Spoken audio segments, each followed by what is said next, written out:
I was walking around this room or through my house the other day, and I was noticing how many different old lighting forms I have in this room, just in this room. People craved light because they didn't have any. Once the sun went down, they didn't have light, so they had to survive on little candles like this. And I was going to just tell you what I know about these pieces. I'm no expert, but I'll just tell you what I know.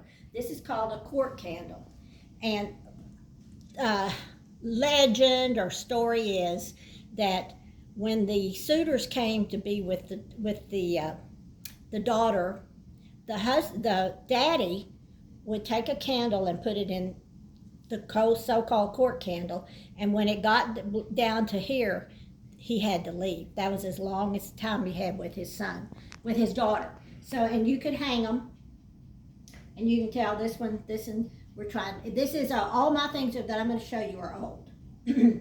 Okay, another thing I have, these are called hog scraper candles, and they're real common. And they're called that because they kind of look like what you would scrape a hog down with. These are actually called wedding ring, and I had always thought that they were for weddings, that they were a wedding gift, but I read recently that this reflected light. They had to do everything they could to get light.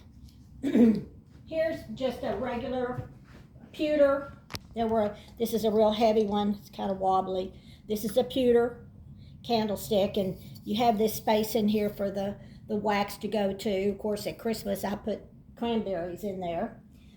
This is called a bridge lamp. Now, they aren't as early as these other pieces, and I also erroneously thought, well, they're for bridges.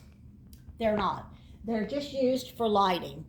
I think it's to bridge the lighting wherever you need it. This one's been electrified. I also have, and these are really pretty special here, these are weighted, these are heavy, and these, they have sand in them. I had this one, I got this from Harold Hollis, and it even has the price tag on the bottom, and I won't show it to you because you wouldn't believe what he paid for it. And then this one came from my friend Joanne in her estate. So I love them because they're kind of the same. And they have a pretty big spot up here for a candle. You have to put a pretty thick candle up there. Let's see what else I have. This one's pretty cool. Here, let me go around. I think it turns yellow. Is it turning yellow? It looks weird in here, yeah. I'm sorry, our lighting. Something about this room makes it's not that yellow. Let me just tell you, it's not that yellow. This is called a rush light. See, this is a combo. It's got a candle, and then this is how you put the rush on here. And this was, this grew in the marshes and different places. I don't think it's cattail, but sometimes we use cattail. And they would dip it in oil, and they could burn that, and they could burn this one too. And all of these are old that I've showed you, every one of them. Now, these are wonderful sconces up here. These are old, and the glass would reflect the light outward. Those are really nice ones. I've seen reproductions of those that look so real that you would think they were old.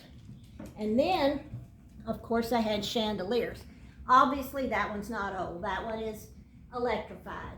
We are so used to having all the light that we need. Well, that's all the different lighting that I have just in this one room. I didn't realize it till I got to looking around the other day. But I just wanted to also remind you that Jesus is the true light. He is the light of the world.